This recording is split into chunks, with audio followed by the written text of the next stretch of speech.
Hello, আসসালামু আলাইকুম। কেমন আছেন সবাই? আশা করি সবাই ভালো আছেন। আজ আমরা এসেছি সাভারের ভিতরে নতুন একটা রিসোর্ট। রিসোর্টটির নাম হলো ইডেন গার্ডেন। এই রিসোর্টটি নতুন হয়েছে। রিসোর্টটি সাভার দিয়ে চালপট্টি ডালপট্টির ভিতর দিয়ে বাইদাপাড়া দিয়ে সুন্দর একটি রাস্তার ভিতর দিয়ে চলে এসেছে এই গার্ডেন, বা জাহাঙ্গীরনগরের পিছনে এই গার্ডেনটি পাওয়া যাবে। ওই রাস্তা দিয়েও আসা যাবে। এর ভিতরে অনেকটা সুন্দর পরিবেশ রিসোর্ট। এই রিসোর্টটা বেশিরভাগই ফুল দিয়ে সাজানো। ফুল দিয়ে অনেক সুন্দর করে এই রিসোর্টটি সাজানো হয়েছে।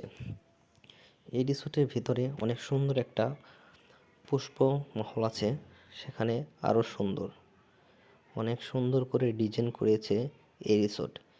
এই রিসোর্টে মূলত পিকনিক স্পট থাকে।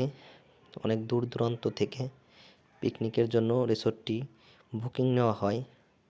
অনেক মানুষ এসে ঘোরাফেরা করতে পারে সাভারের ভিতরে। ইডেন গার্ডেনটা অনেক সুন্দর করে তারা সাজিয়েছে। এখানে গোসল করার জায়গা আছে, সুইমিং পুল, শিশুদের জন্য অনেক খেলার জন্য জায়গা রয়েছে আশেপাশের ভেতরে।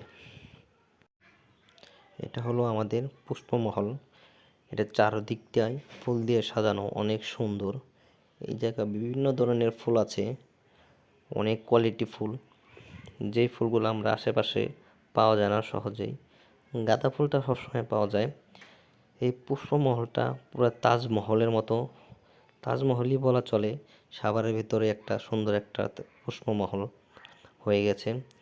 আসবেন সবাই, দেখবেন। ভিডিওতে ভালো মতো করতে পারিনি, যারা বাস্তবে দেখবেন সুন্দর মতো দেখতে পারবেন। এখানে রয়েছে ছোটদের খেলা করার জিনিস, বাচ্চাদের যারা খেলতে পছন্দ করে তাদের জন্য অনেক সুন্দর সুন্দর খেলার আইটেম রয়েছে এখানে। তারা আসলে অনেক খুশি হবে, অনেক সুন্দর করে খেলা করতে পারবে। দোলনা সিস্টেম আছে, মূলত বাচ্চাদের জন্য এক সাইডে রাখা হয়েছে, তারা সুন্দর মতো খেলতে পারবে। ভালোই সাজিয়েছে ইডেন গার্ডেন। এখানে স্পটটাই বেশি, এখানে রুম বুকিং নেওয়া যায়, ডে পাওয়া যায়, ডে নাইট থাকা যায়। দূর দূরান্ত থেকে যারা আসে তারা এই জায়গা থাকে। পুষ্পমহলে এই জায়গার টিকিট 200 টাকা।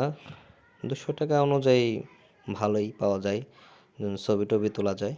মানে ফুল দিয়ে সাজানো, তারা বেশি অ্যামাউন্ট নেয়নি, মাত্র 200 টাকা টিকিট। যারা আসবেন দেখে যাবেন সুন্দর মতো। এই জায়গায় ঝর্ণার সিস্টেমও আছে। আমরা যখন গেছি ঝর্ণাটা উপরে দিয়েছে, ওই পাশে ঝর্ণা আছে। এ জায়গায় মাছ চাষ করা হয়, বিভিন্ন ধরনের মাছ আছে এই পুকুরে। ভিডিওটা যদি ভালো লাগে অবশ্যই লাইক কমেন্ট দিয়ে জানাবেন। ধন্যবাদ সবাইকে।